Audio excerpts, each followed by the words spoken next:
Hello and welcome to episode 8 of the Bad Psychics podcast. My name's Z and I've changed. I look different. Hello. Yes. Gutsy. I now have a frog hat. Yes. You've got a growth spurt as well by the looks of it. Yeah. I'm not gonna make another joke because I don't want to. But yes. So today we'll be discussing Wrestlemania 41. I'm pretty sure it's 41. Yeah, 41. Which will happen this weekend. Is it Saturday and Sunday. Yeah, what are the dates again? It is the 19th and 20th. 20th, Thank you. yes. I didn't want to get it wrong. Very professional, very well. Yes. Okay, so I will now do the predicting thing that Z does, and will be very much less witty, but hey. I predict that this person will at some point reference something obscure from WCW since his idol is Eric Bischoff. It's how's it going, Mal? It's going alright. I won't say idol is a very, very, very strong word. Maybe Bill Watts. I I like how you had to immediately backtrack on that statement. Because it may or may not be true. Yes. Okay. Next up, I predict that at some point this person will reference the fact that Grant Holt wrestled multiple WAW shows in Norwich. It's Michael. I'll have you know that he is Billy Gunn's greatest ever tag team partner. Oh yeah, I mean it's not much competition anyway. Yeah. And fun fact, he also wrestled one of Bob Holly's final matches. Oh yeah, I forgot about that. Yeah, I think it might have been his final match. It was wasn't it between 2018 and 19 the three Yeah. shows, so Yeah. He also has a cage match profile. Yeah, he does. So it would have had to have been 2019 because I remember him flogging tickets to their big show they had at Carrow Road. It was in the pub before Norwich played Ipswich in 2019. That was the last one, because two other ones were somewhere else in Norwich, but the last one was at Carrow Road. So yeah, we will. Yes, wave. We will start our prediction. I'll get the sheet up. Go. All right. So in the first part we will predict just simply the 13 matches we are aware of. Who's gonna win? As simple as that. I'll pass between each people, and we will explain why our answers are what they are. We start off with Cody Rhodes versus John Cena, as you can see, we've been pretty unanimous with our thoughts. Mal, I can't see it anywhere. Oh, Babadoo. Yeah. Mal, what's your thoughts on on Cena winning against Cody? Cena, big bad guy, big heel turn. He should win, surely. Rhodes has held it for like a year. Yeah. I think it's time for him to go. Michael, do you think there's going to be anything involving The Rock during this match? Do you think he'll show up? Do you think he'll do anything? Do you think there'll be even a point that he showed up at the Elimination Chamber? Or yeah. I think probably The Rock shows up. I think there's a good chance he doesn't. I think this is probably what part of the problem is they don't know, and they haven't known for most of the build, so they don't want to start teasing stuff with The Rock when they don't know he's going to be there, in case he can't find time for it. it being, the main event of WrestleMania gives it that bit more chance for it to happen, but Yeah. it also just comes down to, The Rock's doing a million other pointless things that I don't care about. So, he's probably making the same film for the 15th time in the last year playing The Rock again, which is apparently more important. Yes. But yeah, it basically comes down to The Rock will show up if The Rock wants to show up. Yes. Even if it didn't make any sense whatsoever. If The Rock wants to be there, Dwayne does what Dwayne wants to do. He's on the board now. So, yeah, even if, if it was down to him, he'd somehow show up, turn it into a triple threat and win the match. So let's just hope that doesn't happen. Please do not will that into existence, because we do not want that. And also, who knows, at that point he might have shown up in New Japan, so you don't know what's going to happen, considering the tease that's been happening at the moment with him in a New Japan shirt that kind of has set the internet on storm. Do you think he's just going to do a JBL and just turn up in all these little promotions just because he wants to? And just clothesline everyone. I hope so, because that would be certainly something. Alright, it's now time to move on to the main event that for some reason exists. Roman Reigns versus CM Punk versus Seth Rollins, and we have we've been unanimous once again.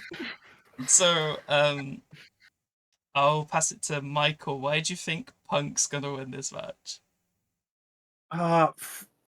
This is one that I genuinely wasn't sure of. Like, my initial gut reaction was actually to go Seth Rollins for some daft reason, but it feels like, especially if they're doing Cena winning night 2, they're gonna want the one who's the more clear, like, I say the babyface. Technically, this is officially supposed to be like 3 baby faces, but Punk seems to be the more de facto babyface of the 3. Mm-hmm. I think they'd want him winning, like him getting that big moment. They've given him his WrestleMania main event, even though it's, his whole main eventing, whatever it was, of the 5-night extravaganza bollocks that he went on about before. It's the main event just about, I only let it count because I want Kevin Owens to have 2 WrestleMania main events. But it's him getting his main event. It just feels like it's going to be him getting to win that main event as well, and then him going on to probably challenge for one of the world titles later in the year as well in some way. I think it's just, I think that Punk winning, there's more they can build off of with that. Reigns winning, he's going to bugger off for another few months probably, rather than being able to build off of that. And Rollins is there to eat the pin, basically. Yeah, that pretty much sums up my thoughts as well. I think. I mean, they've built this a fair bit around this being Punk's main event, I would say, especially during recent times, and outside of the whole favour thing. Ooh, what's the favour gonna be? With the favour for Rollins not killing him, I guess. Basically. Yeah, that line made no sense. So Seth's like tries to stomp him, then stops and's like, "Now you owe me" or whatever. That was bollocks. Yeah, that was proper bollocks. Yeah, I could feasibly see in any of these winning, to be honest. But I think surely with the story being built around Punk's main event, they got to give it to him. Like even just like a token. Hey, you've come back. Here, have this main event. Just comes as Michael says. I got a couple of things to ask about this actually. One, it just came in my head. So if Punk wins this, and Michael said he would go on for a title. Cena, right? Hopefully. Yeah. If Cena wins, it'd Punk, be Cena Cena Punk, money right? in the bank. Something like that would be incredible. Punk, Cena money in the bank again. Yes, and have a probably slightly worse rematch. Yeah. I'm not saying it's going to be as good. It's not going to be incredible, but it's just the significance of they're having a match again. I think that would be cool. I suppose you're going for Cena's greatest hits as well, aren't you, at that point? Yeah. So, like, I mean, with his being retired. Yeah, in theory he should be doing more matches because this is his last hurrah, and he's done not many since he came back. So we kind of need to pick up the pace with seeing this final tour, and hopefully him as champion would do that. But my other question is, do we think the favor really matters, or if the whole, you need to be in my corner, if that's the final favor, or is there something secret there? This seems, I don't know. This is like one of the MacGuffins they like to use. I think Yeah. just as like to provide some intrigue.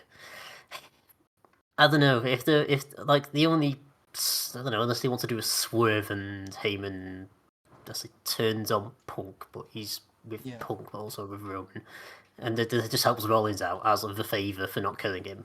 Yeah. I guess they could do that, but that'd be a bit of a meh Blair ending, really.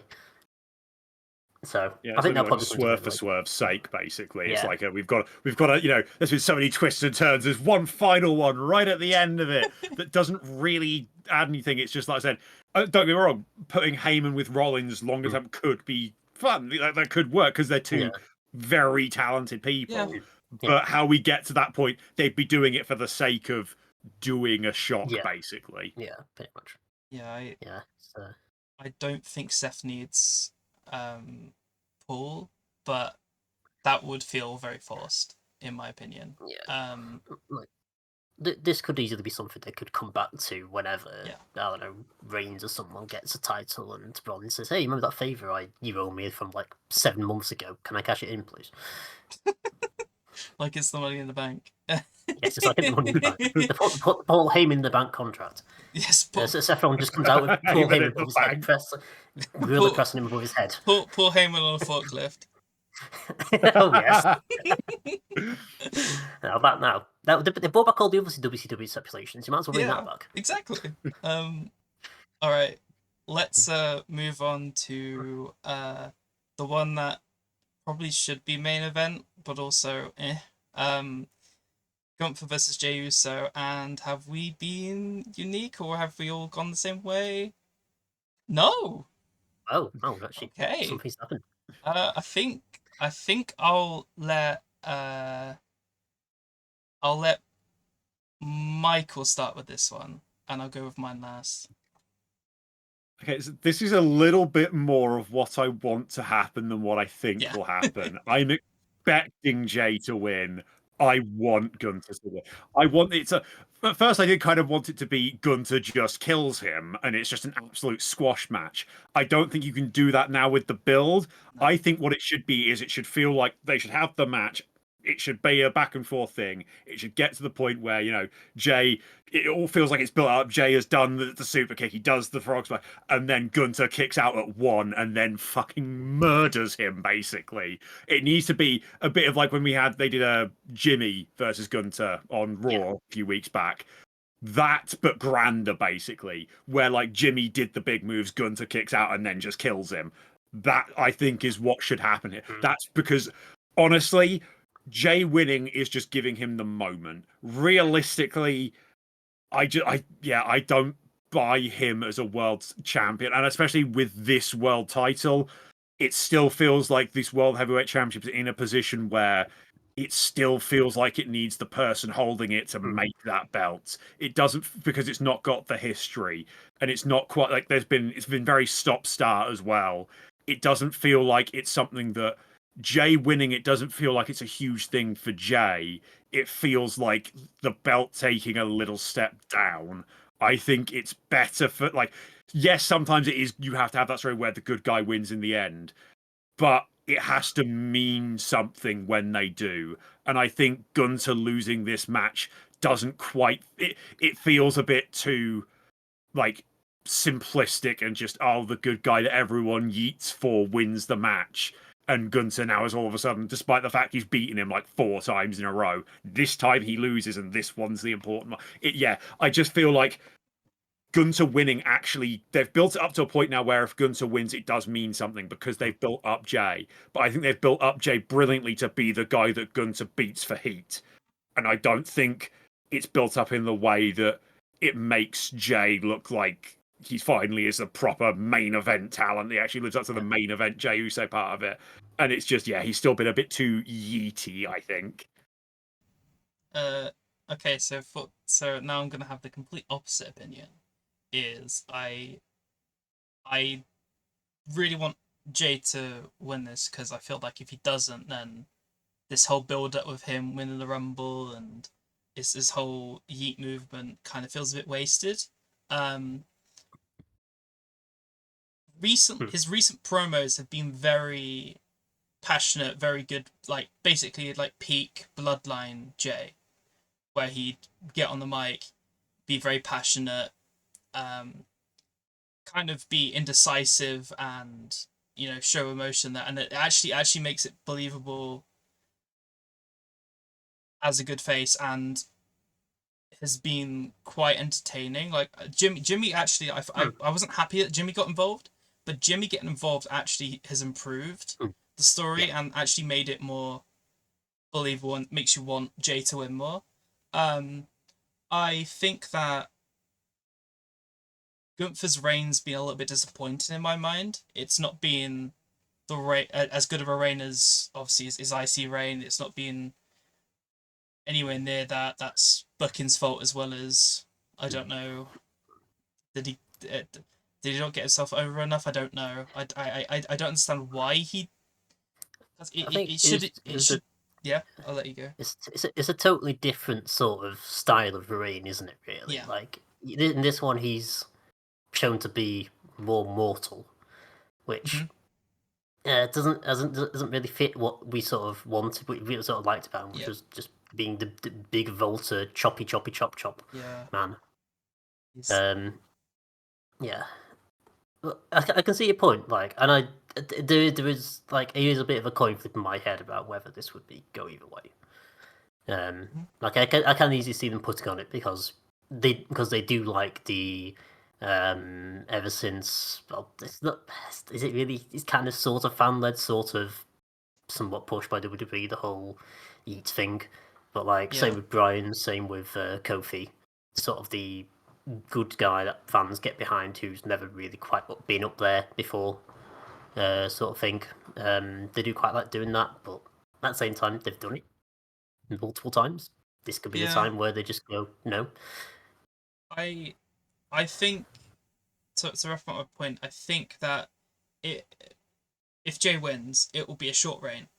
I think it will probably a couple months and then he'll lose it to someone. But I do feel like given his Mania moment, letting him put on a match that was a lot better than last year's, letting him shine a bit more is for the best, and I hope that they do that, but I also completely get why Gunther is probably more logical.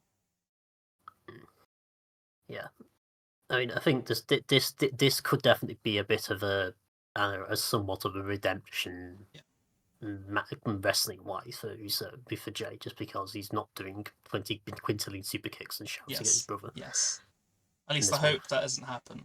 Hopefully not. Yeah. No, Jimmy's going to turn on him again.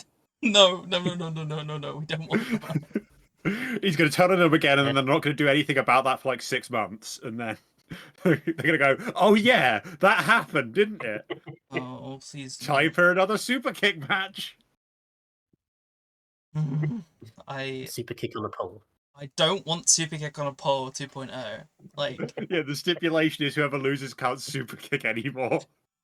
They haven't lost their smile, they've lost their super kick.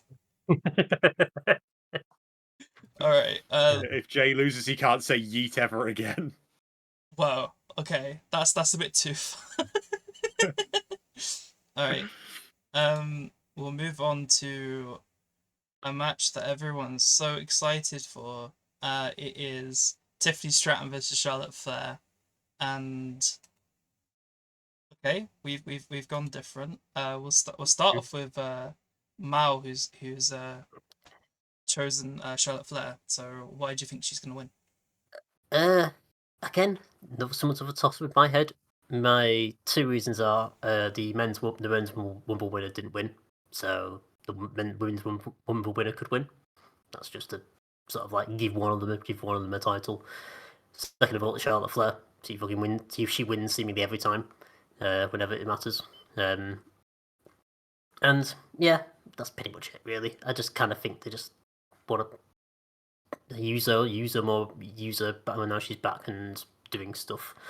Like just to insert her back into where she was before, really. Just think it's going to come at the expense of Trish Stratton because Tiffany. Tiffany Stratus. Yeah, Tiffany Stratus. Yes, they did tag team, but they are two different people. Yes. Okay, Tiffany Stratton, sorry. But the power of Charlotte Flair compels you. Yeah, that is the inevitable evil. Michael, why do you think Trish Stratton's gonna win the match? Uh, Again, this might be a little bit less of a I think it's going to happen and more of a I just don't want another Charlotte Flair title reign and I don't want to profit off of that if it does happen. Like, she's just incapable of doing anything other than the same thing that she's done. Every time she tries to do something different, it worked. Like, it doesn't work. The original plan for this was she was supposed to be the babyface, and then even when she came out and did the whole program of like, she hadn't wrestled in like 18 months, her career nearly was over. Nobody liked her still. She is like almost impossible for her to get over as a babyface. So she just defaults back to the same heel character over and over and over again. And don't get me wrong, on the night, she will probably make it a very good match because that's what she constantly does at WrestleMania. She will like have a horrendous build where her character is boring and stale and the same as it's always been, and then show up on the night and have an absolute banger. But it's just I'm slightly less convinced that'll happen this time because it's trusting the two of them to actually play ball with how they've been behaving over the last in recent exchanges they've had. Basically, I think they've learned don't give them microphones ever again. Just like don't let them talk to each other. Just have them like fight a little bit, and that's all you can get them to do. But yeah, I think this is, like I said, more hope than expectation that Tiffany Stratton retains. I'd still then probably want her to drop the belt quite quickly after Mania to someone else more interesting because it feels like she's not quite, especially now that they've got these mid-card titles for the women, it feels like they need to be making it so that winning the world titles become bigger events to really, help establish them as proper world titles that everyone likes to forget that women's belts are. They are supposed to be world titles. And it just feels like it's come that step too early for Tiffany, but it's just there wasn't really anything else for her to get before going straight to the world title at that point. So yeah, I think I want Tiffany to win, and then they give the belt to someone else quite quickly after Mania, because a lot of the time it does feel like they have people win at Mania and then nothing happens for a while. Maybe having someone retain at Mania, lose it not long after to not Charlotte Flair. Just to clarify, not beat Charlotte here just to lose it a week later to someone other than Charlotte Flair, so Charlotte Flair can figure out doing something else for once. Yeah, I mean, once again, you've put that into the universe, so now it's going to happen. Like, if Tiffany wins, now she's going to lose a week later on SmackDown or some bullshit. So, yeah, my opinion is I really want Tiffany to win because if Tiffany doesn't win, I think that will hurt her character in the long run. Like, I feel like she will really struggle if she doesn't win here because she needs a big match win against someone like Charlotte Flair at Mania to kind of cement that she's a big deal. And if the company doesn't want her to be a big deal, she won't win here. If they do want her to be a big deal, she'll win. I really have. I think this is one of the matches I really am not happy about because the build-up's been awful, the promos have been awful. Charlotte's been in for Charlotte. It's all she's kind of hijacked this to try it because she's not happy and Tiffany's tried to then go back at her and Charlotte doesn't like that, so it's not been enjoyable to watch. They kind of have shot themselves in the foot by trying to make Charlotte Flair a face, and I mean, to be honest, Tiffany's not really a face either. Like, this is two heels trying to go at each other. Like, Tiffany's not a very good babyface either, so this is just a bit unfortunately poorly done, and it's not really a match that has been made for us to care about, unfortunately. Yeah. Can't disagree with that, to be honest. Alright, well, if that's all we've got to say about that, we will move on to the wait, so which women's championship is this? I get them confused. This is the Raw one, isn't it?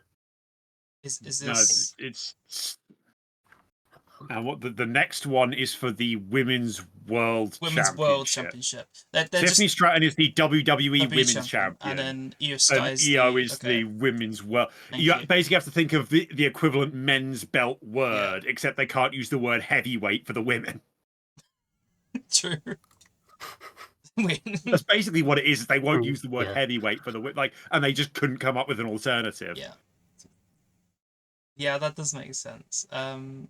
It's Io Sky versus Bianca Belair versus Rhea Ripley, which has made sort of more sense, but has also been a bit interesting with build up. Where did we go? Oh. It's a that was bit, a good point. it's a bit unanimous. I'll pass it to Mao. Why do you think Io is gonna win? She hasn't held it for that long. It'd be a bit weird for her to lose it immediately. Like, she only won it in like March, start of March. And she only had it for a month. I can see her losing it to both of these. Like, they kind of done a bit of a weird thing where they've kind of got Io Sky, who's not held the belt for that long, versus Belair, who has this seemingly mania winning streak, at least in singles matches. You just kind of ignore that battle royal that happened. And Rhea Ripley is Rhea Ripley. She does seem to be everywhere and win everything. But yeah, I don't know. I just don't think they'd want to get the belt off Io Sky that early, to be honest. I think there's more stuff they can do with her. And they can have Bella and Ripley do some more stuff themselves, really. And have Io Sky move on to different people. Michael, what's your thoughts on this match? Yeah, I think there is a little bit of a case of it feels like Io only having just won the belt gives her that little bit more protection against two people who are, normally look at going, yeah, they're going to win in Mania, so they're two biggest names. But it's also a case of, I feel like Rhea and Bianca both become more interesting post Mania if they don't win here. I feel like they're both in positions where by losing this match, there is that sort of potential spiral their characters could go down that makes them far more interesting than just either Rhea gets the belt back that she lost and has been whining about constantly in a way that really, like, she should not be getting the cheers she should be that she has been for the way that they've written her. It doesn't really make a whole lot of sense. It's just people are cheering her because everyone likes Rhea Ripley because she's really cool. But it's and then Bianca, despite the fact that she is, in kayfabe, she is right. She has constantly been right. She's been the one getting boos. Which I kind of get because I think it's not quite to the extent of Charlotte. In fact, nowhere near to the extent of Charlotte, but there is, I think, a little bit of staleness to her character where this stuff with Naomi and Jade that she's tied into could potentially, trigger certain changes in her character.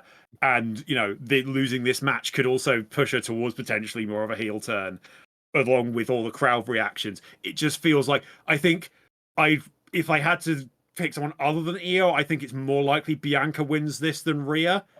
But I just feel like it's more interesting with both Rhea and Bianca not winning this, and Io can go on with that belt, have more incredible matches because it's Io, and that's how it's like. She's just very, very good at wrestling. Let her wrestle all the time, and you will get good matches. So I just think, again, this is one looking a bit post-Mania.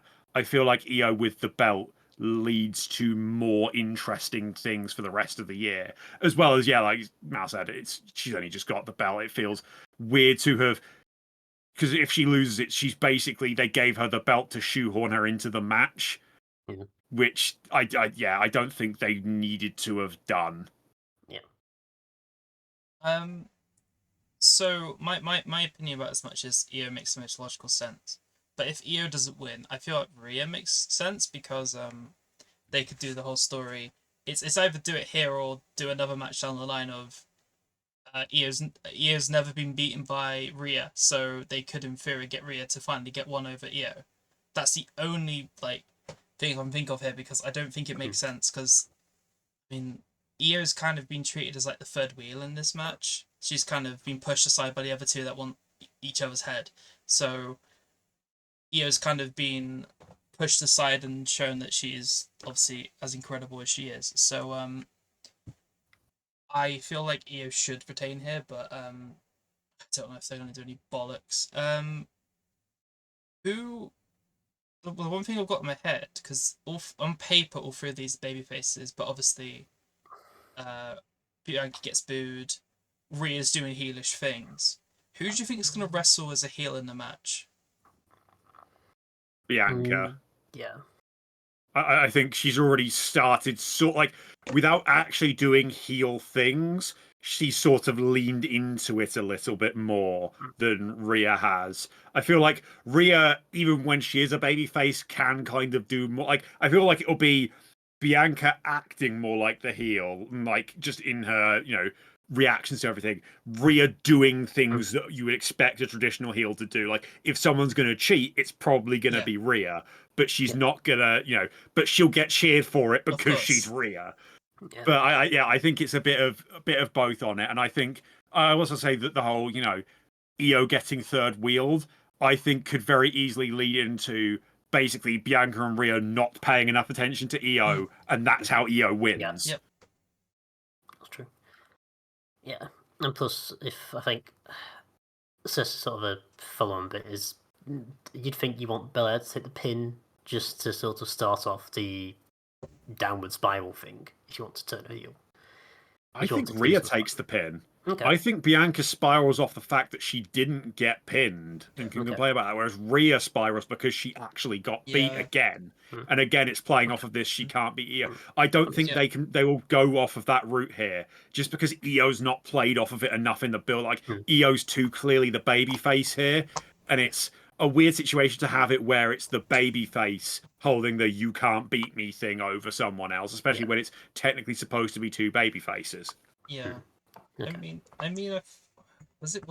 did she mention it, or was it?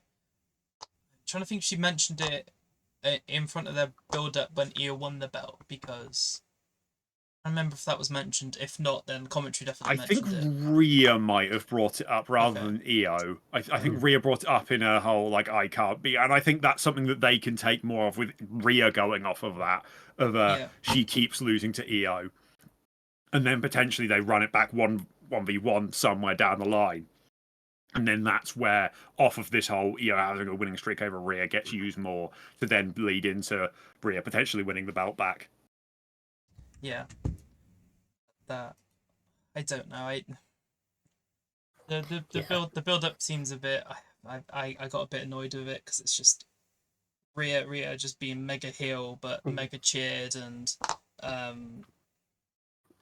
Pierce being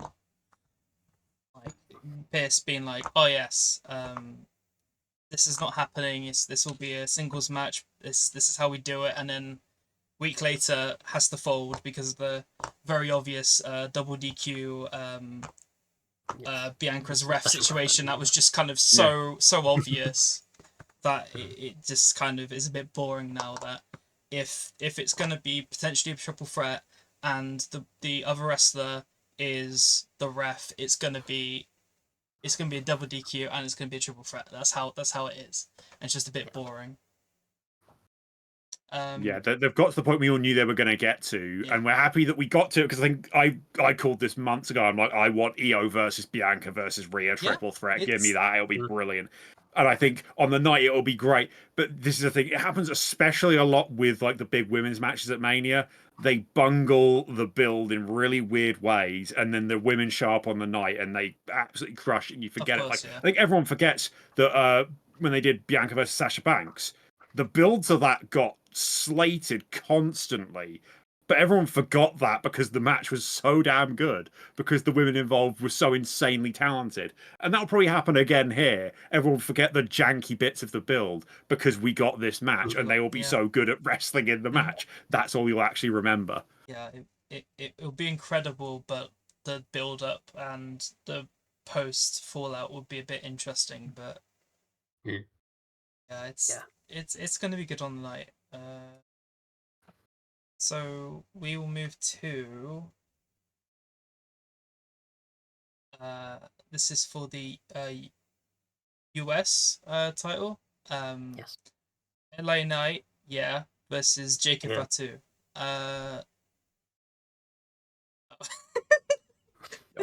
I was not expecting anything different to No, that. this is Come on. this is It's the most Jacob Fatu. this is the most obvious, like, easy decision possible. I mean, I'll start because, like, LA Knights had a decently long reign with this title, and unfortunately, I kind of feel like the wheels fell off.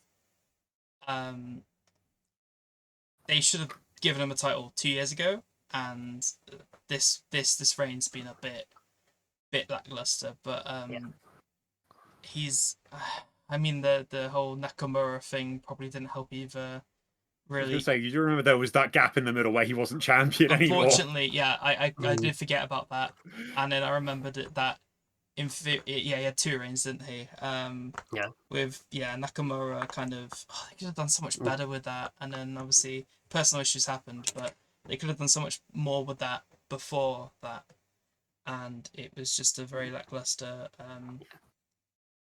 build up. But no, the reason I picked Fatu is because it's Jacob Fatu, and he's incredible. I'll move on to Michael and get your thoughts on Jacob Fatu winning. Yeah, the only way he doesn't win is shenanigans. If like Solo Sikoa gets involved or Braun Strowman gets involved. I reckon Strowman gets involved. I reckon Sikoa gets involved. And like I reckon, you get Tama Tonga and maybe the greatest wrestler in the entire world, Tonga Loa, showing up as well. Like you could get, I think there could be a lot of chaos around this match. But I just don't see them having Jacob Fatu eat a pin. Like that's the problem. Is like it's not like it's a triple threat for someone else to take the pin. Like he gets taken out and then someone else gets pinned. I just even in all the chaos, I still think that the Jacob Fatu Solo Sikoa stuff's gonna keep going with Jacob Fatu being a champion, being part of that. So I can't see him getting beaten 1v1. Yeah, completely agree.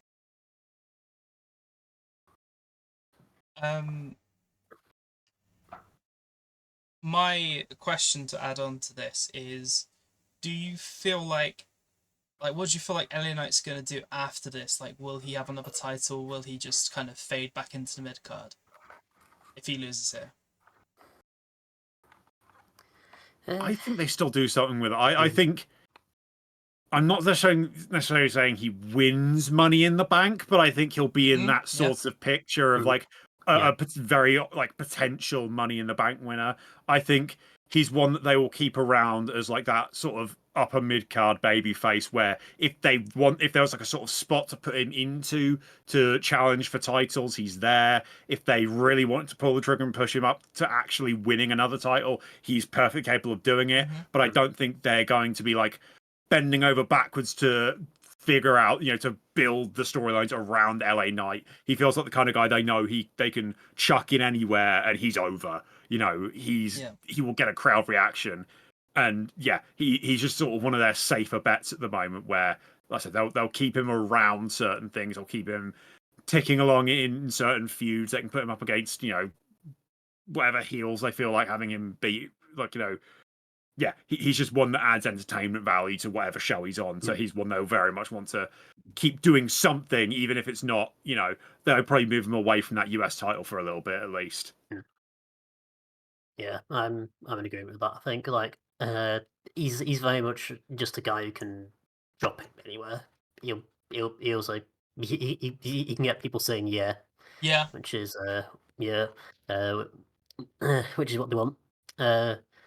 And I don't know, he's kind of a bit too sort of useful for his own good. LA Knight, I think he's kind of slipping into that.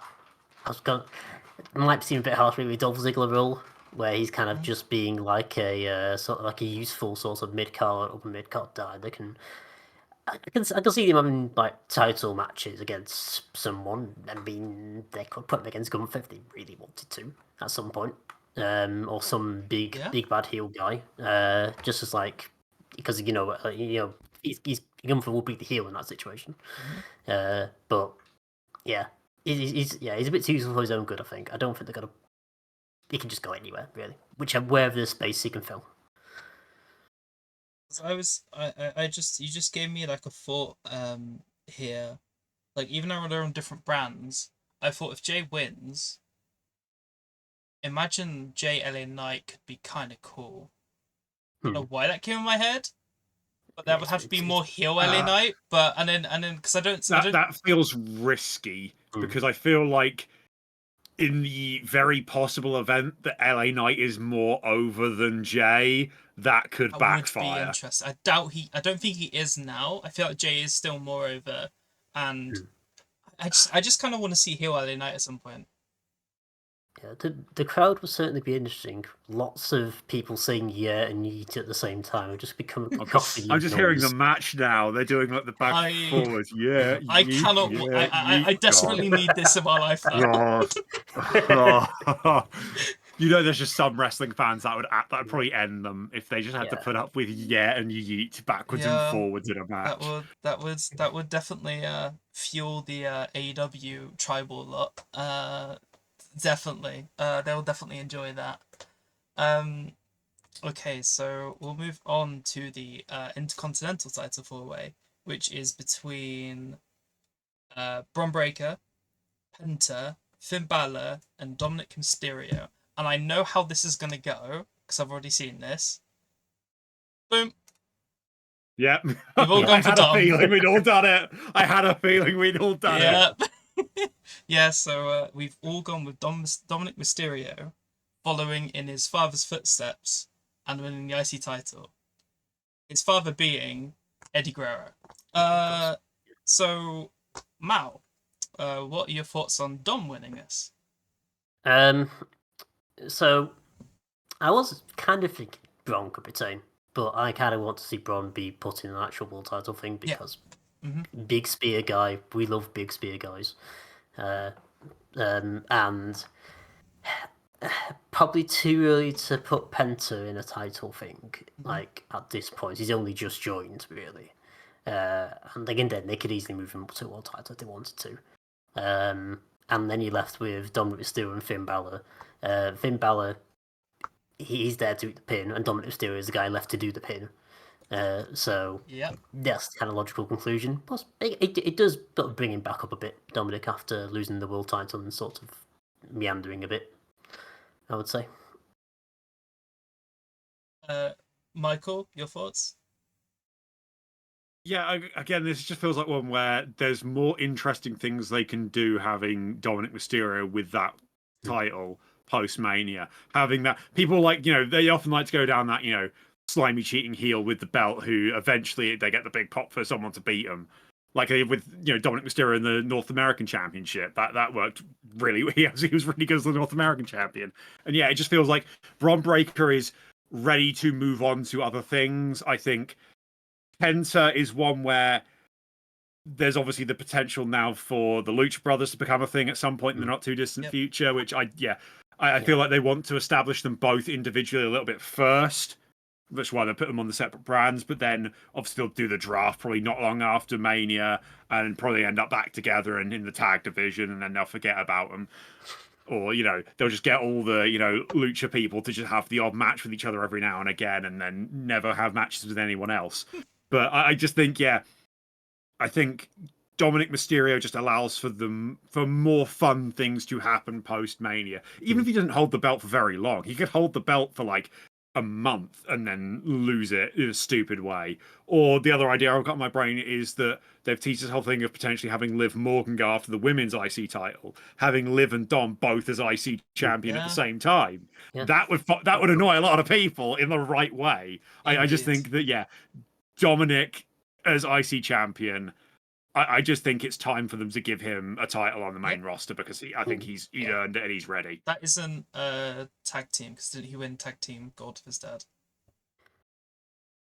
Yeah, but also you kind of forget that happens because I don't think they were champions for particularly long. No, they weren't, but they were champions. Most of that was in the Thunderdome, and also that was Dominic Mysterio when he was boring. So that was Dominic looking like he's 12. So I've now had I have a couple thoughts of what everyone said. I think the goal and Dominic slowly being pushed as possibly having a babyface turn. I feel like that is slowly happening, and I feel like with the potential Judgment Day splitting and Finn going full heel, there is a potential chance for Dominic to be face in this whole scenario. And honestly, I'm starting to dig the idea of a face Dominic Mysterio. He's still a little bit of a coward, but he'll be a face, and because he gets crowd reaction, crowd's starting to like him a little bit more. So I feel like face Dominic makes sense. I don't know if Liv would be face, but face Dominic, because I feel like there could be a twist of Liv maybe fucking with Dom a little bit. But I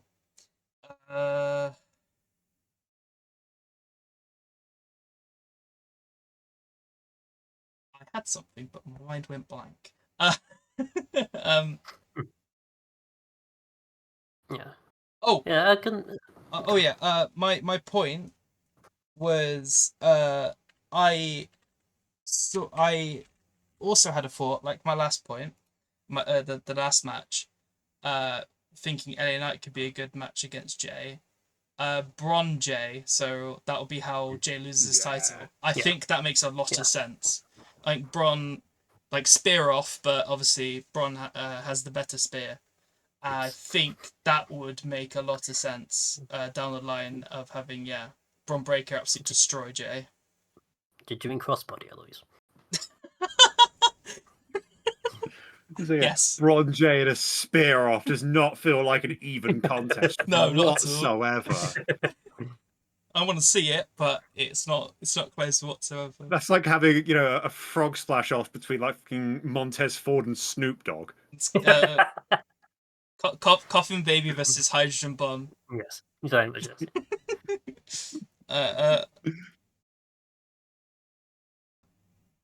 Now we will move on to the tag match, the men's tag match on the cards, and that is the War Raiders versus the New Day. And we have been split. We are differing opinions. Mao, why are the War Raiders gonna win this match? Big E hopefully comes back and I don't know, does something to distract the New Day, cost him. I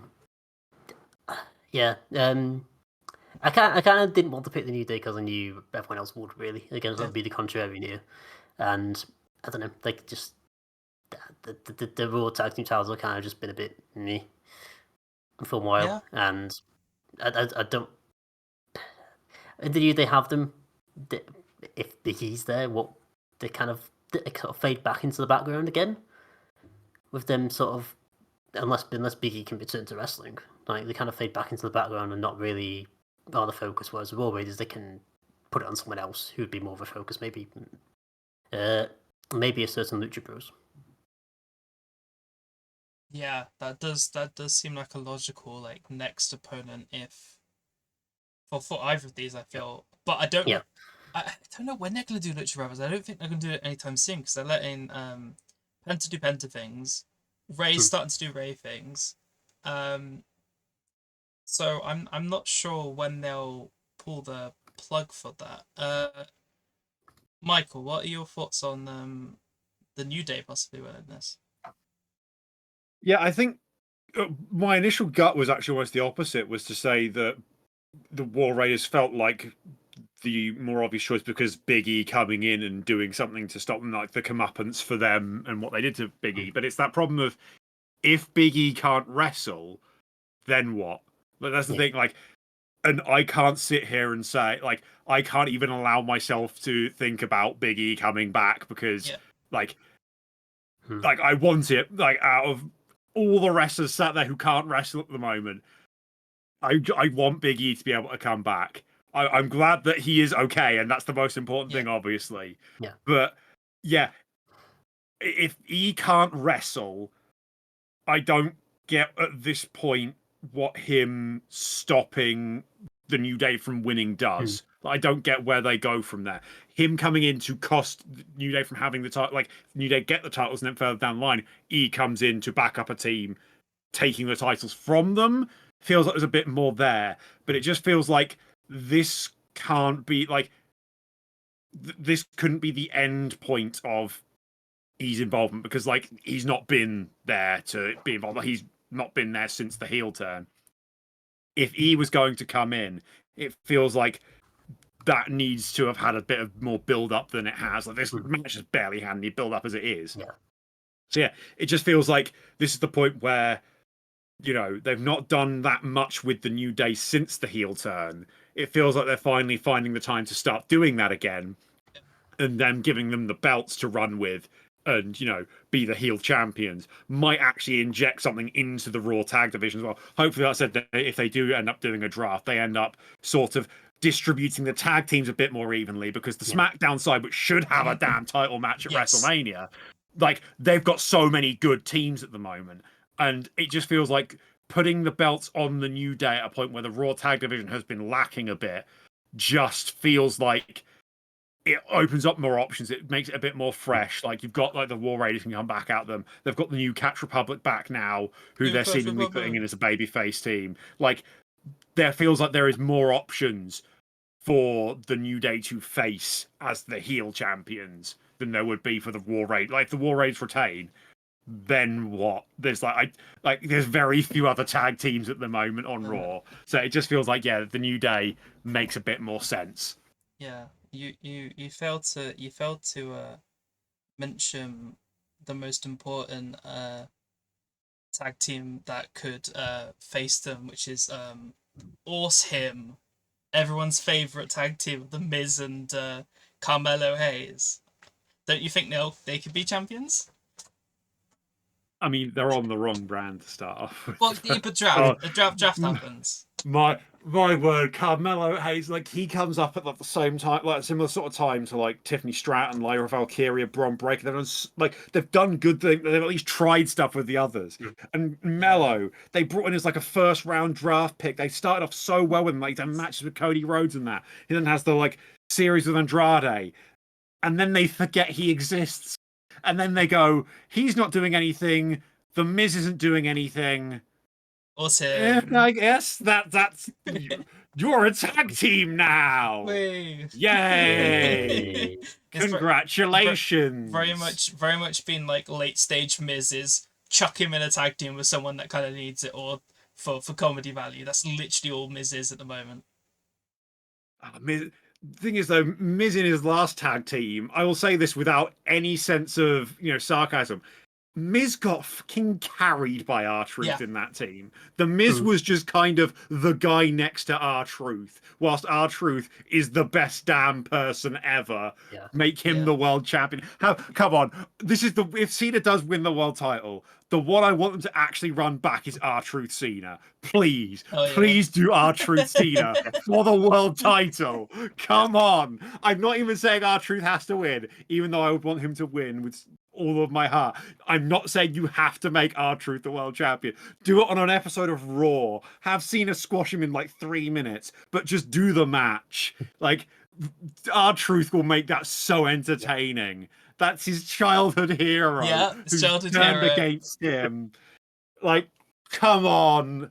I don't care about any of this tag title nonsense. I'm turning this into I want R-Truth to have a world title match in 2025 conversation. I mean, I don't see.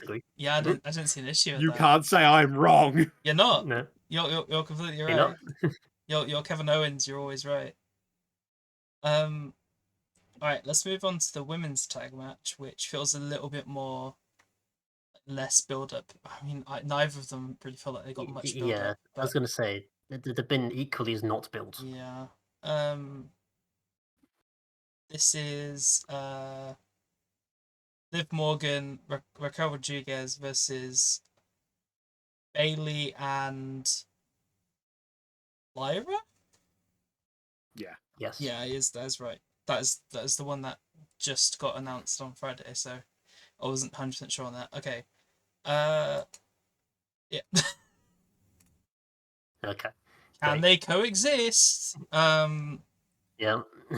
Yeah, this is 100% just to build another Bailey Lyra IC title. It was basically just to get the women's tag titles on the card, get the IC champion on the card, get Bailey on the card, and then after this they can spin off into doing, you know, Bailey versus Lyra, and they could probably do Liv versus Lyra or Bailey, whoever ends up with the championship. Like I said, they could end up with a Liv Dom, both IC champions thing. It gives this basically, gets the people on the card they want on the card, whilst giving themselves options post Mania, whilst also crapping on all the other women's tag teams, because who cares about actual women's tag teams, you know?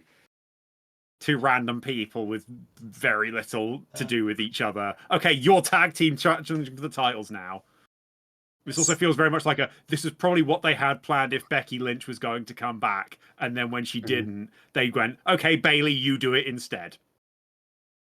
Yeah, it's this Can They Coexist is prime like 2010s WWE, and like slightly before that as well. It's just really bad tag management, and it's just a bit shit. Any other thoughts, Mel? Not really, just bleh. Really, that's my thoughts. Bleh. Why do you think Liv and Raquel are gonna win this? Because it's the most sensible thing to do. Why would they put it on a team that's going to break apart pretty much immediately? Well, it's because they can coexist probably for 5 more minutes. History tells you that there's been many Can They Coexist champions. Like, it is possible. It'd be stupid, but it's possible. Like, is this one they care about enough though? I don't think they do. It's for the Intercontinental Women's Championship, probably not. No, like I think they can. I don't know. I was going to say with Judgment Day onto doing other tag things with someone. They're probably just not going to do the women's tag thing for a bit again, and then some actual tag team comes in and they win it, and the cycle continues. Fantasy book this. They go, actually, this match is a triple threat. Outcome, the Iconics! Yes! And they win their belts back! Yes! The greatest women's tag team of all time! Please just bring them back. Give them the titles forever. That's how you solve the women's tag team titles. Yep. Just forever champions, the Iconics. Or I don't know why I was fully expecting you to say Omos and Obafemi in a wig. Like, I was very much expecting you to say that. I am not advocating to put two giant Nigerian blokes winning the women's tag titles. We're not doing another Harvey Whippleman situation. No more Hervina. Or Santina Morella. No. Santina, it's going to be Hervina and Santina Morella as a tag. Oh God. Dear. All right, let's move on to. I think this is one of so the rest of these matches are not for titles. So we've got AJ Styles versus Logan Paul, and we've gone different. Okay. Well, Michael, why does Logan Paul win this? To clarify, I do not want him to win. Oh no, I you're a want huge him fan. to go away forever. Fan. I want no more. I want Logan Paul to go away forever from everything. Just in general, no more Logan Paul. Like, I'm just trying to think of who we could give Logan Paul a match. Like, can we do Goldberg Logan Paul and just let Goldberg just go Goldberg? Like, we don't care about safety this time. Have at it. Concuss yourself doing stupid crap. It's Logan Paul. But no, I just think. I think they've done the whole Logan Paul having the match with someone to lose to them to get the Logan Paul built up all the heat just to lose the match thing. They've done that a few times now. Obviously, was it last year at Mania? He won it was the triple threat he had, where there was blooming Speed in the Prime bottle and all that bollocks happened. But I just feel like they're gonna want to give Logan Paul like singles win at Mania again that he can brag about for another year. And it just AJ, it feels like they kind of want to do this whole he's at the end of his career sort of thing, and like he's having doubts about his ability. I think this is a good way to kick that off a little bit, and I think there's obviously Karrion Kross getting slightly involved with that. I feel like works better if AJ loses this match. And again, don't want it to happen. I want AJ to win in literally 3 seconds, and then Logan Paul never wrestles again. Like, I can't state that enough. No more Logan Paul in any context ever. Just no. No more, please. Well, thank you for that, Logan Paul's #1 fan. We'll move on to Matt. Why do you think AJ will win this instead of Logan Paul?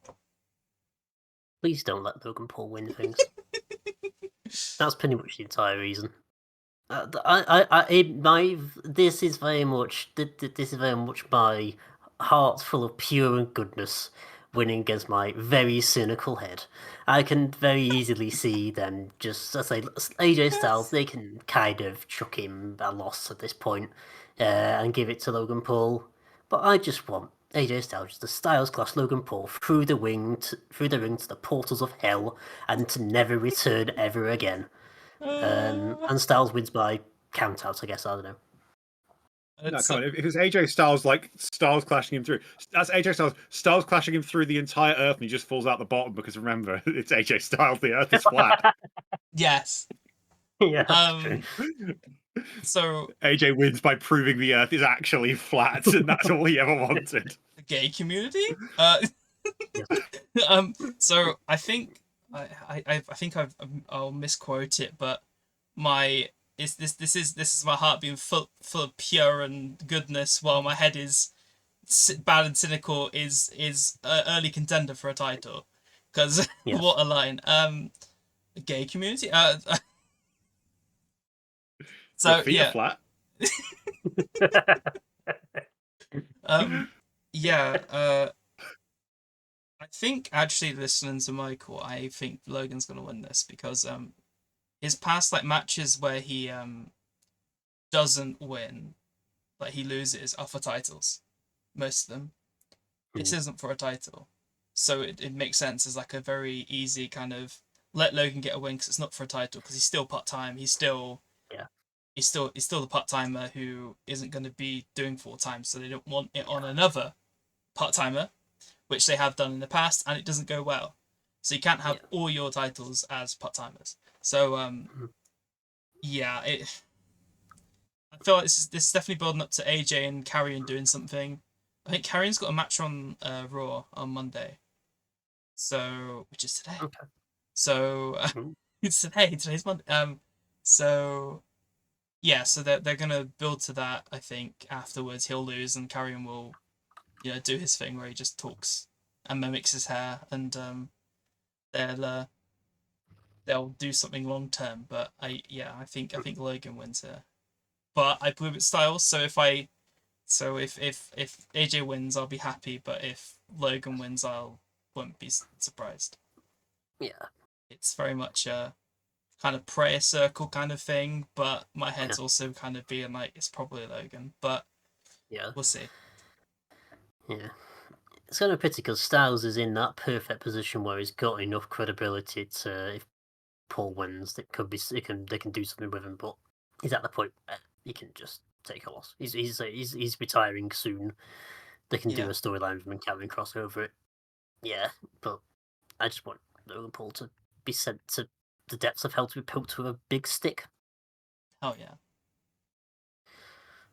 All right, so we'll move on to Jade Cargill versus Naomi, which I don't think we need to linger on this one too much, but if they don't do this, what are they doing? Yeah, it's effectively very, very much. Are they going to do any swerves here, Michael, or do you think it will just be very standard? Match happens, Jade wins, move on. I'm not expecting too much of them from this match. It's, they're putting a women's match on the card that's not for a title. That doesn't happen. That for WWE is a big thing for them to do in the first place. I'm not expecting them to do more. Don't get me wrong, they should be doing this a hell of a lot more. But I'm not expecting them to make this a big deal. They like Jade quite a lot, obviously. They're making her out to be a big deal. Her winning this match would be, I think her winning this is kind of what she kind of needs to win this. If she loses, I think it hurts her more than Naomi. I think Naomi can take the loss here, rebound. She's obviously with the heel turn. It's a new character direction for her. It's one that I think a lot of people are a lot more interested in from whatever she was doing before, which was not a whole lot beyond essentially third wheeling with Jade and Bianca. And I think that Naomi will lose this, but then build on to more stuff. And I've seen a lot of people say, she could be world champion by the end of the year. I wouldn't be shocked either. I think that she's, they could easily, despite losing this, build her up towards, towards actual title matches before the end of the year. And yeah, I think she'd be feasibly becoming world champion in the not too distant future, despite losing this match. Whereas Jade, kind of to keep that credibility, needs to win this match. Like, her credibility is built on winning matches. Yeah. I completely agree. Also, I think the stat is there hasn't been a women's match on a Mania card without a title since 2006. And this is the first time, I'm pretty sure it's 2006 or something like that. And this is the first time it's ever happened without a stipulation. Yeah, because I think the last time it happened, this was back. It was in the time period when women in WWE were barely even people to the people running the company. Yeah. It'd be like a Playboy bunny pillow fights in a pool, or whatever. Yeah, a fucking mud, like chocolate pudding match. That crap. Anything to add on this, Mal? No. Fair. This is just the most obvious. This is the most obvious one out of all of them. I think. Like, if they don't do this, what are they doing? Yeah, I hope that anything to do with Bianca, but honestly, I don't know. They probably won't. That's probably a later story. So, yeah, nothing. Not that excited about this match, but we'll see. It'd be an okay match. I feel like Naomi would be good in it. And hopefully Jade's got better, but yeah, it's all right, we'll move on to Rey Mysterio versus El Grande Americano, which let's go. All right. I'll I'll start off because I'm the only one that put El Grande Americano as the winner, so I'll start. So yeah, everyone's favorite wrestler coming from the Gulf of America. El Grande Americano is, I don't like it as a gimmick. I think it's a bit shit. It very much is offensive. And obviously Chad's incredible. Like Chad's a great worker. He's sorry, not Chad. Sorry, El Grande Americano. I'm not getting the relevance of Chad. Who's True. Chad? True. El Grande Americano. He's incredible. And yeah, I don't know. I see this happening, so it can kind of stretch out a bit. Like I don't think this is going to be the last match between El Grande Americano and Rey Mysterio. So I expect this. I expect he'll win it, and then Rey will win in the future. But yeah, sorry for confusing him with Chad Gable, who unfortunately is going to be left in catering, which is a very big shame. But yeah, it's not been seen for a while, has he? No, he hasn't. Or when he was ill. When he is seen, he's either ill or very tired for some reason. Yeah, weird.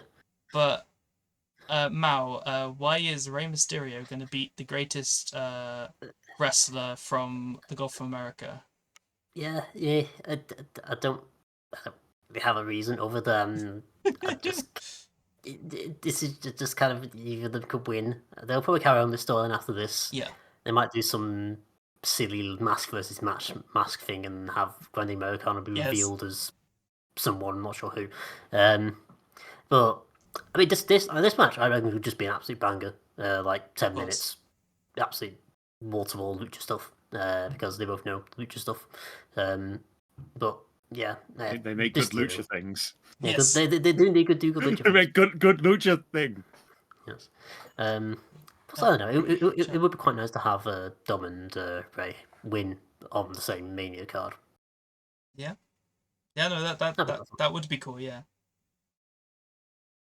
Okay, so Mike, anything to add?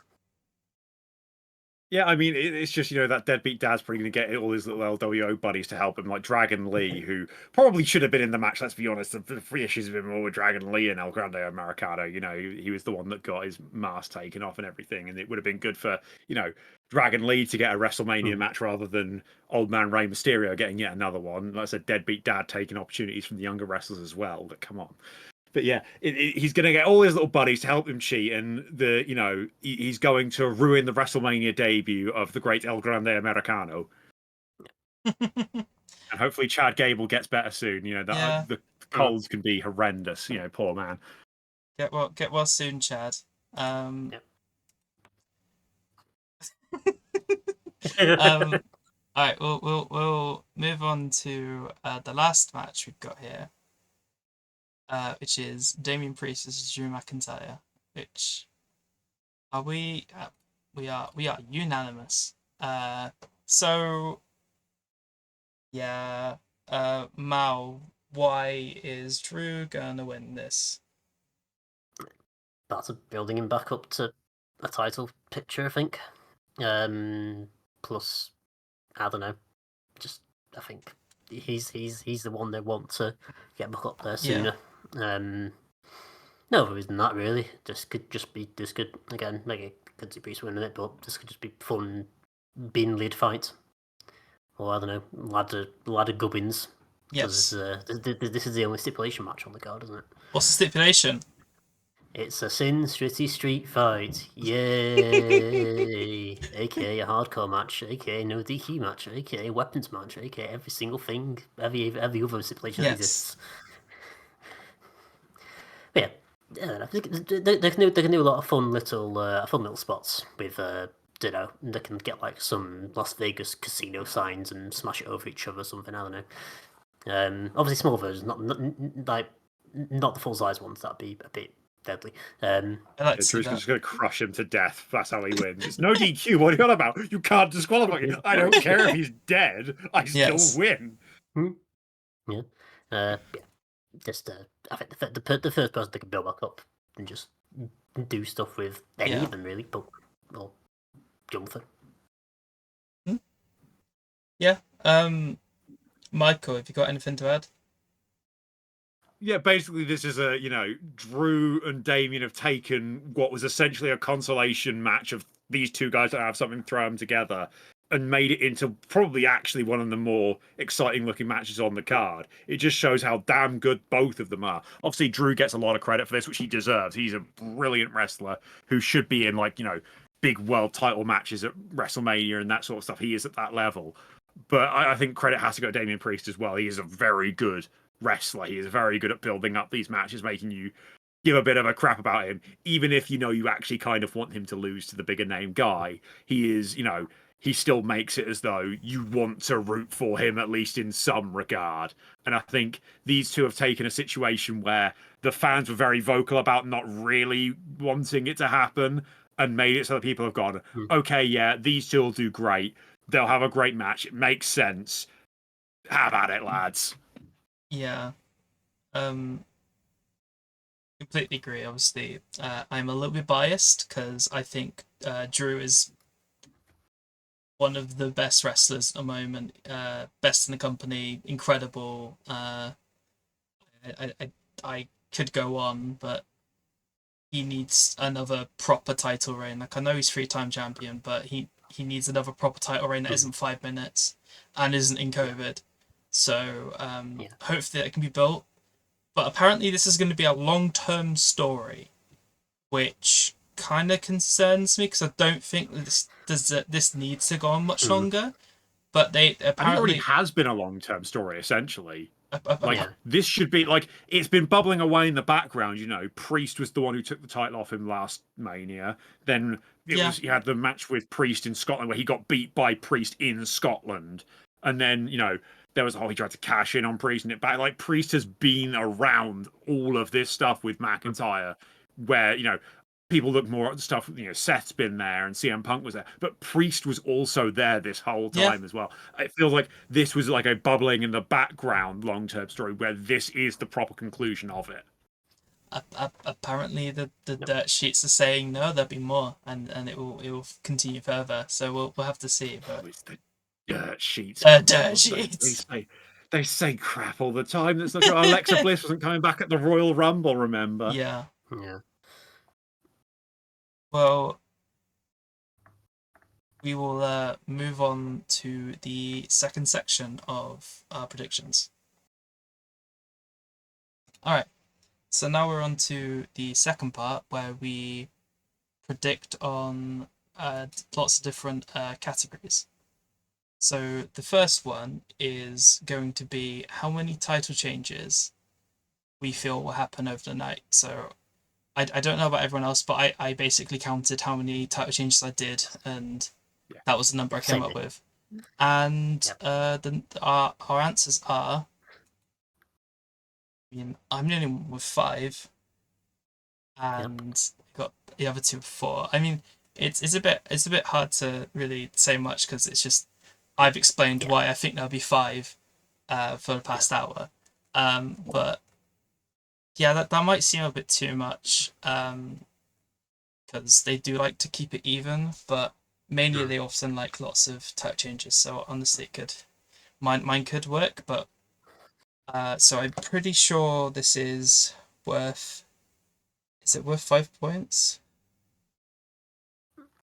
Let me just double check. Yeah, Yes, 5 5 points if points. correct. 5 points if correct. I don't think I'm going to do closest to it, so 5 points if Okay. correct. If you're not correct, 0 points. Does Yeah. does anyone have any comments on this?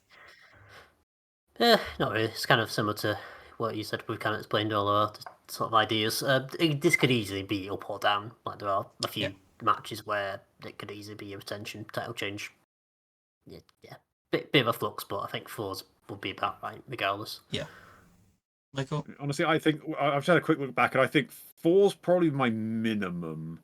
I think Yeah. there's a few. I've predicted 4 changes, and I think there's a few where I've said they won't change, where there's potential for it to change. The ones where I've said it will change, I think I'm relatively confident there's going to be. I would be shocked if there was less than 4. Honestly, I think that's probably the right, like 4 or 5 is probably the right sort of amount for them to, make the title changes still mean something, but giving something fresh to move on from post Mania. Completely agree. We'll move on to the longest match, which is going to be the longest timed match during the 2 nights. I'm very interested in what this could be.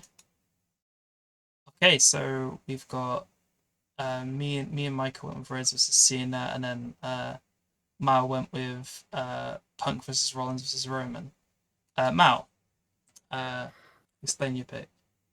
Yeah, it's going to be one of the 2 main events. There has been the move towards bigger long main events, especially with Cody Rhodes. But I don't know. I think just with Cena there, they might want to shorten it a bit more than they normally do, just because he's. I'm not going to say getting on a bit, but he's sort of he is in his last year of doing wrestling. He might not be able to. He might not feel like he'd be able to do a 30-minute match. He probably could do, but I think Punk Rollins of them they could just easily get enough stuff to go really long, and I think it would be good if they don't went that far. They could also easily do a 10-minute sprint fest where they all just spam the finishes, which would also be great. Essentially, that match is going to be great. But Yeah. I think they might go as this is going to be a night one main event. They might go half an hour or more. I would say. Yeah. Michael, why do you think? I think the. Yeah. Yeah, I was gonna say, I think the Punk Rollins Roman, like the whole sort of like segment, if you look at the time that the wrestlers are given for their things, will be the longest. The problem is 20 minutes of that is going to be Roman Reigns' entrance, which doesn't count as the actual match length. True. Which is why, like, if it was the whole segment length, I'm picking that immediately because Roman's entrance is just going to be longer than any match. But I just think bell to bell, I just feel like, yeah, they won't want the whole segment of the night one main event to take like an entire hour. So they'll probably like the match will have to get condensed so they can do all the entrances, and yeah, I just don't feel like that's going to be a big proper wrestling thing. Whereas I think with Cody specifically, they like having their long main events. Cody likes having his long main events. I think there's going to be plenty of shenanigans potentially in that as well. Like if we start getting big interferences, like if they try to sort of get close to matching last year's main event, I think that will just drag it out and drag it out and drag it out. So yeah, I just think it's the obvious choice because Triple H doesn't wrestle anymore. Yeah. Yeah. I agree. It makes a lot of sense. Like last year, the big main last match is always going to be the big one, and I feel like there could be some grand stuff with it. So it makes a lot of logical sense that Road Cena would be the longest match. And then on the opposite, the shortest match. Also, that was for 3 points. This one's going to be for 3 points. The shortest match, which is just the exact same thing, just the shortest one. And we have got for the same thing. We've all put Jade Cargill versus Naomi. Mao, your thoughts on This so partly Jay Cargill I don't think has had Yeah. that enough in-ring experience to go that long, and partly this really should be a bit of a squash if anything, I would say. Yeah. Or like a very comprehensive win just to end the story in a nice little bow of hey, this person we're gonna push his comeback and has bastard the person who has put him in a car accident or whatever they did. Was it car accident? It was like last year. Threw her into a car or something. Yeah, pushed him into a car screen. I'm pretty sure. She ran her over for The Rock. Yes, she did it for The Rock. Yeah, she did it for Bianca. Yeah, I can see this being under 5 minutes. Yeah. Anything to add, Michael? My entire reasoning was Jade Cargill is in the match. Yeah. Is that it? Yeah. That is my entire reasoning was Jade Cargill is in the match and she can't tag out. No, she can't tag out. She's exposed fully to being in the match. So yeah, I mean that's kind of my logic. My also logic is, it's a women's match without a title. They probably don't care about it. It'll be like the history of women's matches is they're generally going to be shorter than the men's, unfortunately, but that's how it goes. So yeah, it made the most logical sense, and yeah, I completely agree with what you said. Yeah, it's Jade Cargill is the answer. The next one is how many matches will end in submissions, which isn't very much anymore. So these answers will be interesting. And there we go. So Mal has gone for 2, Michael's gone for 1, and I've gone for big fat 0. So I'll explain why. I'm pretty sure there was none last year, so there'll be none this year. Like it's kind of a like there's not many. I don't think there's many wrestlers that I have winning that have big submissions either. So yeah, I think the only one that I feel like could is El Grande Americano, because I've heard through a grapevine that he might be very good at submission wrestling. I think we saw him do a ankle lock. So yeah, so he's very good at submission wrestling. So there's a potential, but that's it. So yeah, I'm very sure that it will be 0. Michael, why will it be 1? I mean, there wasn't a match that stood out to me as like it was going to have one at all, but I just thought I've got to guess 1. I can't guess 0 because the moment there's 1, I'm screwed. So I'm going to guess 1. If I had to bank on one of them, weirdly enough, the only one that came to me that I went that would work as a submission potentially is what if Cena does the STF on Cody and that's how he wins. Yeah. Because the only other one I can think of someone who could win with a submission is, I mean, to be fair, Charlotte could do it. Yeah. Charlotte could absolutely do it. That's probably actually the logical one. But I don't have Charlotte winning. So my options were either going with Cena or potentially Gunther just pulls out some crazy submission on Jay. Yeah, you could. But like one of those two using it as a heel. But yeah, I just feel like there's enough heels that could win, and a lot of the time it's you get heels using those submission moves to, make them look good. I just feel like I didn't want to say 0, so I just guessed 1 more would happen. Mal, why do you think it would be more than one? Why do you think it would be two?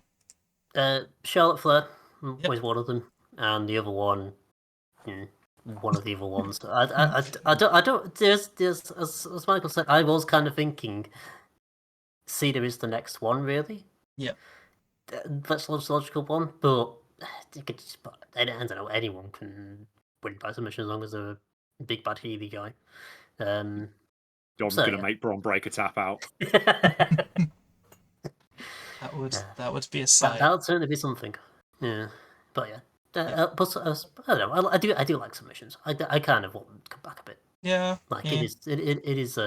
it can be a good way to end a match. I feel like they can sometimes be a bit of a letdown as well because you want their big finisher, and then so sometimes submissions can be a bit of a letdown, in my opinion. Yeah, I think for like emotional stuff, you can do them. Yeah, passing, you can definitely. Like that could be could be the Cody Cena thing. They could have Cena put the STF on with like his "You Can't See Me" chain or something, and have him pass out in the middle of the ring with blood just spurting from his head like a fountain or something. Like a faucet.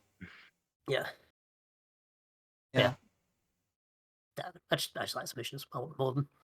So, the Mr. Submission, Marty Zafalco. Alright, we'll move on to the fun ones now. So basically, surprise entrance is name someone who isn't meant to be on the card who will appear. Basically, the surprise effect. And this is kind of a lot more creativity behind our answers here. So let's see. That is a wide variety of answers. That is an incredible. That's incredible trio. Like, so I'll start with the one triple threat match. The triple threat match. Yeah, I'll start with the one that I was expecting the most. Michael. I just need to stand up, don't I? Here we go. Here we go. He's gonna. Come on, please. So you brought him back from Japan for apparently no reason, where he was doing so great. So I can't not say Omos. If I didn't say Omos here and it was Omos, I'd be just pissed off with myself. So I have to say Omos because he's great. Everyone loves Omos or they're wrong. Those are the two options. Yeah. I need my Nigerian giant back in the WWE so that they can build him up to win the world title. Yes, please. Or, tag titles with R-Truth I'd accept as well. That'd be a great team. Yeah, so in my intro for you, I was very close to saying the person most likely to wear a Nigerian giant shirt in public. Which is very much the case of you.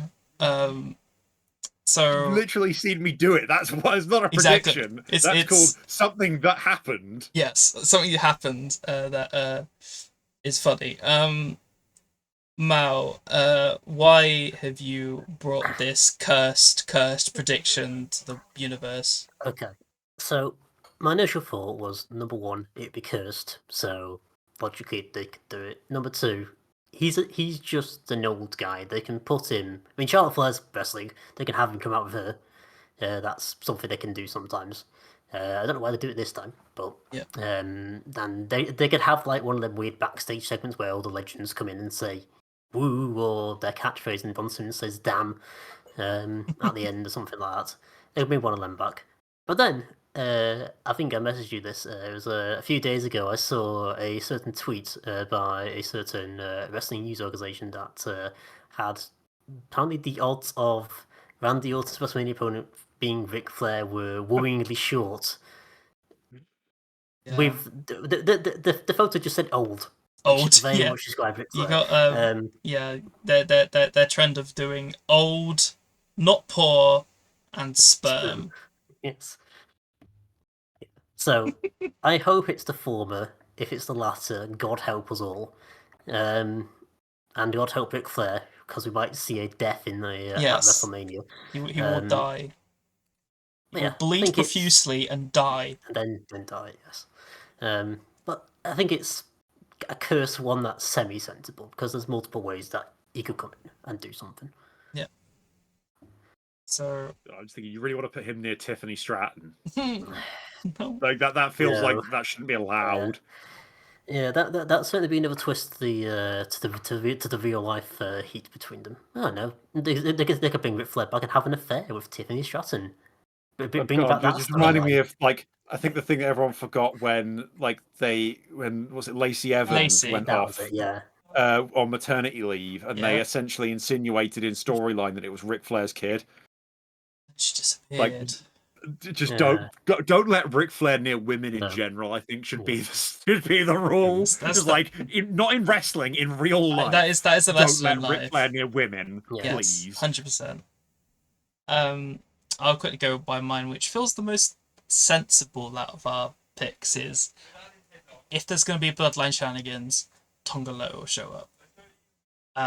We all want one of the greatest strikers to ever exist, Tonga Loa, to pull out some of those incredible strikes he did against Okada once, and I don't know, eventually become WWE champion. But yeah, so he will probably appear as my prediction, which I hope's true because I hope the Sweet Prince is back. He'll show up on the wrong night by accident. It would just show up like an hour later during another match, like, am I meant to be here? Yeah. And now the next one is for the Battle Royale on the SmackDown on the Friday. Basically, it's a similar sort of thing. Who's going to win it? We don't know who's in it, so who's going to win it? And here we go. Three very different answers. Michael, why is Ray Phoenix going to win it? I decided to be sensible for this one for some daft reason and not put like the boogeyman, which would have been way more fun. But it just felt like Ray Phoenix is the main guy that they're trying to make look good at the moment who doesn't have anything to do at Mania, which is basically what the Andre Battle Royal is. It's the guy we like who we don't have a match for. It's like the Bobby Lashley walking out with the trophy thing. That's what it is at this point. And like, it's the big consolation prize essentially that isn't even on the pre-show anymore. They do it on the WrestleMania SmackDown now, which is nonsense. Do it on the pre-show so I can start watching that before getting drunk before WrestleMania.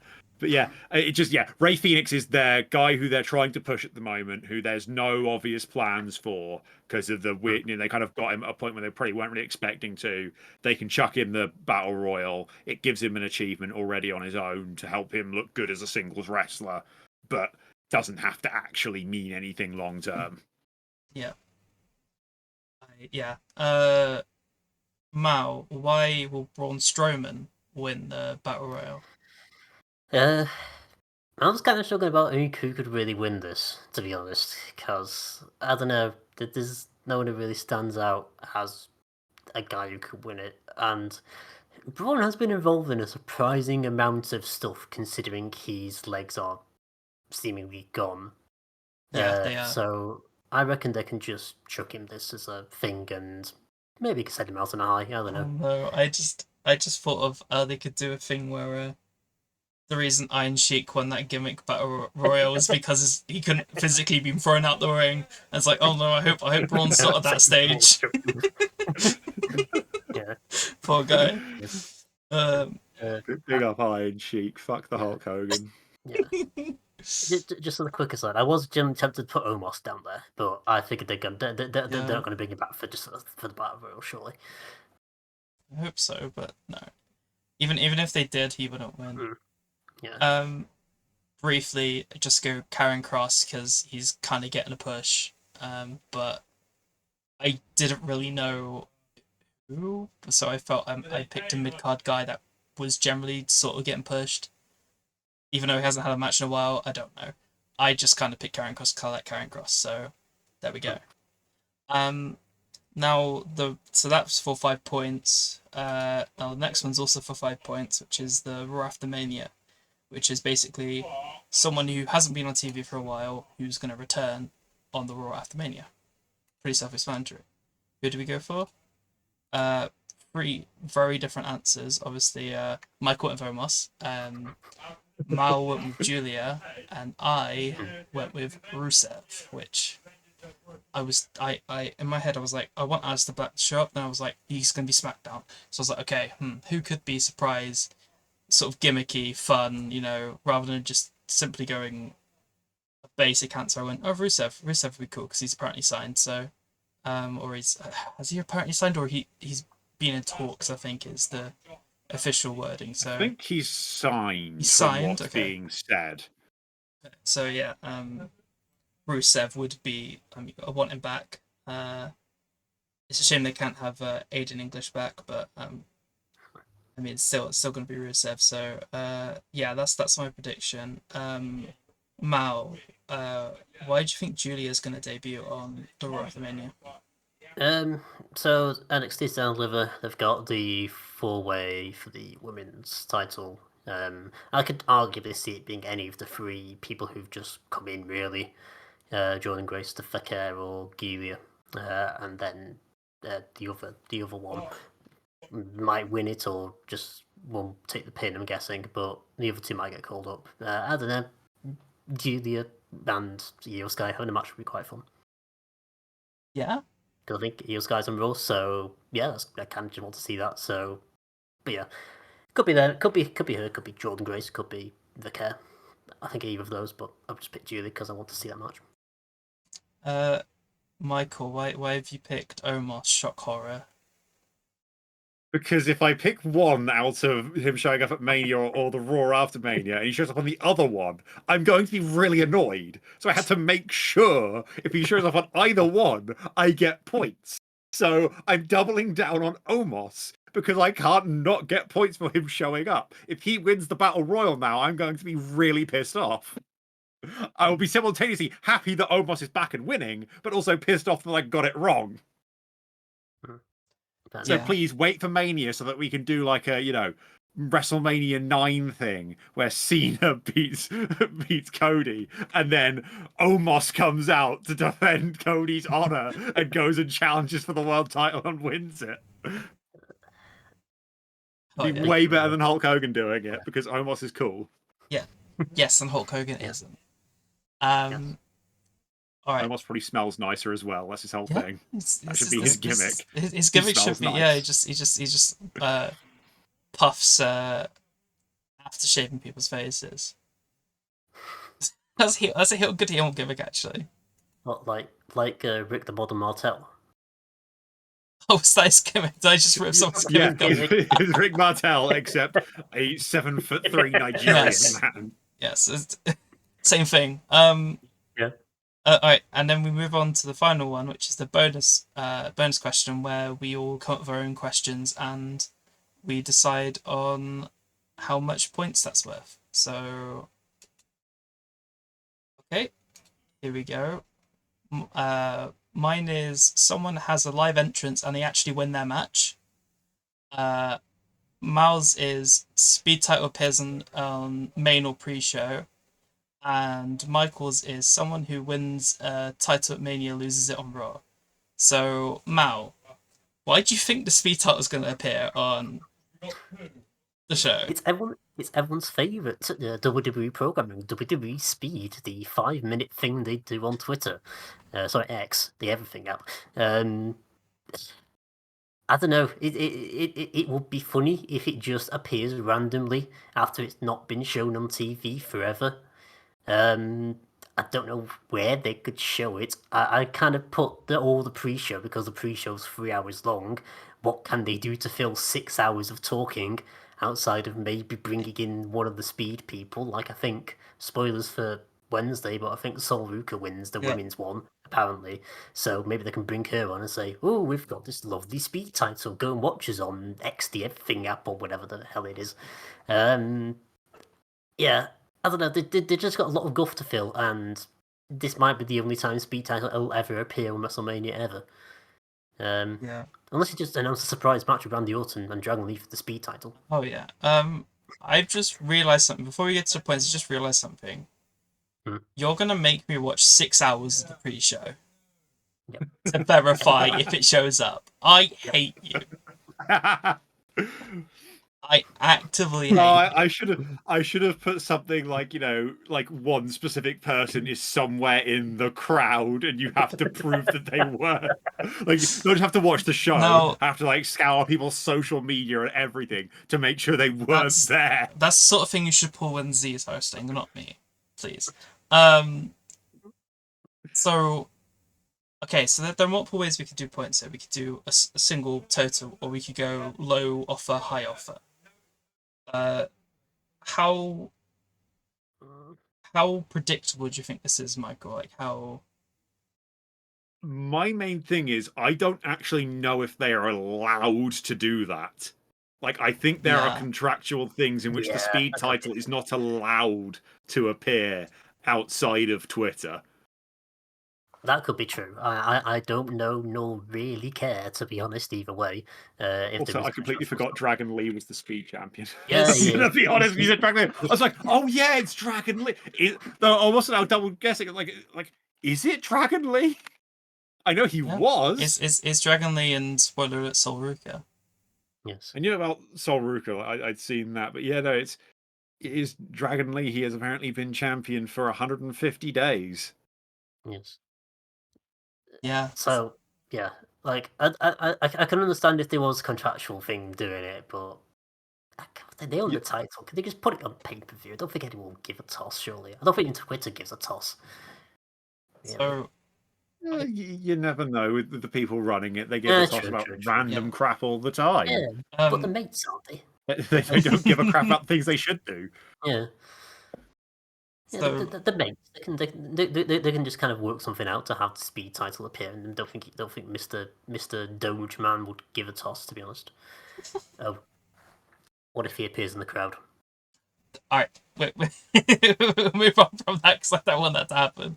Okay, right. Yes. Apologies for thinking that. Speaking that thing to exist. So I was thinking not give him many points on the low offer, and then sort of I don't think it'll happen. I think it's quite, and it's not. Would like 3 up, 3 down as a low offer, and then like 6 up, 6 down as a high offer be good, or is that too little? I mean, Or like 3 up, 2 down, I think it's 6 up, 5 down. I think this is a bit of a. If they were going to find a way around the contractual issues, they'd do it for WrestleMania because of the exposure. So I think it is a sort of 50-50 where whatever we're offering, it's the same up and down.